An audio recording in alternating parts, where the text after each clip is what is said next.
Greetings to you all in the sweet and matchless name of our Lord and Savior Jesus Christ. Today I would like to talk on the character of Matthew. Who was Matthew? What was Matthew's calling and how did Matthew fit into his calling? Let us look at the life of Matthew. When we read the Bible, we know that Matthew was one of the 12 disciples of Jesus. Secondly, we also know that the other name of Matthew was Levi. This we can read in the Gospel of Mark and Luke. Mark chapter 2 verse 14 and Luke chapter 5 verse 27. Here we can also read about Matthew's father's name. Matthew's father's name was Alphaeus, because we can read as Levi the son of Alphaeus. Next we can see that Matthew's profession before following Jesus. Matthew was a tax collector, and we also know in those days people didn't like tax collectors because they were cheaters who used to collect huge amount of money from the people as compared to the actual amount they were supposed to take. And they were also working for the Roman government. So we know that Matthew was an unloved person among the Jews because he was a tax collector.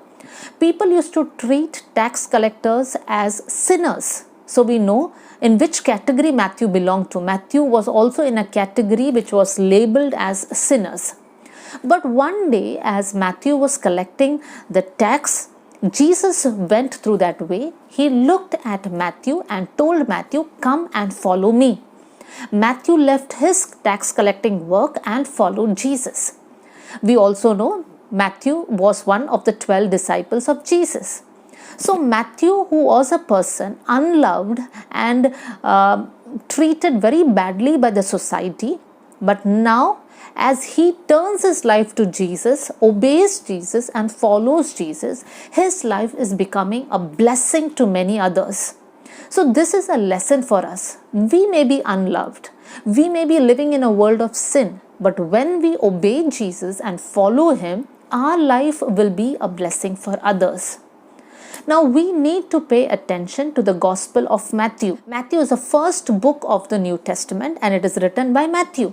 But we also need to understand when Matthew wrote this Gospel, to whom did he write? Who was the recipient of this Gospel? We know that Matthew lived with Jesus for 3.5 years. He saw the life of Jesus very closely. He saw Jesus' death, his resurrection, and even after the resurrection of Jesus, Matthew had talked to Jesus. So we know that Matthew had seen the life of Jesus very closely. And so Matthew pens it down. Matthew writes it down. And when Matthew is writing it down, he is actually keeping the Jews in mind and writing this gospel to them, establishing the fact that Jesus is the King of the Jews. Why is Matthew doing this? Because the Jews of those days were expecting a Messiah. They knew a king would be born who was of the lineage of David and he would be our king. And the Jews were expecting the arrival of a Messiah. Here Matthew is writing in his gospel, the Messiah whom you are expecting is Jesus. And to establish this fact, we can see in the first chapter that Matthew is showing the lineage, the genealogy of Jesus. Here he is showing to the people that see Jesus, the genealogy of Jesus, if you trace back, you can trace it back to David. If you trace it back, you can trace it back to Abraham. So here is a fact that the king whom you are expecting from the genealogy or the lineage of David is none other than Jesus.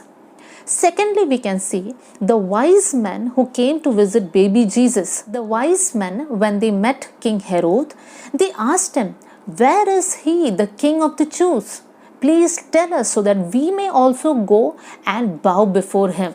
In this place, Matthew is telling the Jews, see, even the wise men who followed the star and came knew that the King of the Jews were born. As we read ahead in the coming chapters, Matthew 5 to 7, the Sermon on the Mount, we can see the principles of the kingdom of heaven or the kingdom of God. And then as we shift to Matthew chapter 13, we can see different parables which were taught by Jesus. Matthew is using those parables to teach the Jews, explaining to them how the kingdom of heaven would be. We can see 7 different parables focusing on the kingdom of God, such as parable of the sower, parable of the weeds, parable of the mustard seed, of the yeast, and then we can see parable of the net, parable of the hidden treasure, parable of the pearl. Matthew is using all these parables that Jesus had taught them to tell the Jews this is how the kingdom of God is going to be. So he is telling them, he is showing them in the first parable, the parable of the sower, how people would respond to the gospel. For some it would be fruitful, for some it wouldn't be fruitful.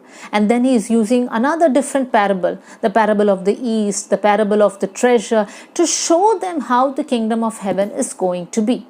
In the end, Matthew concludes with the death and resurrection of Jesus and with the great commission that Jesus had given his disciples. So in this gospel, the main part for us to remember is Matthew is presenting Jesus as the King of Jews to the Jews. May God bless you all.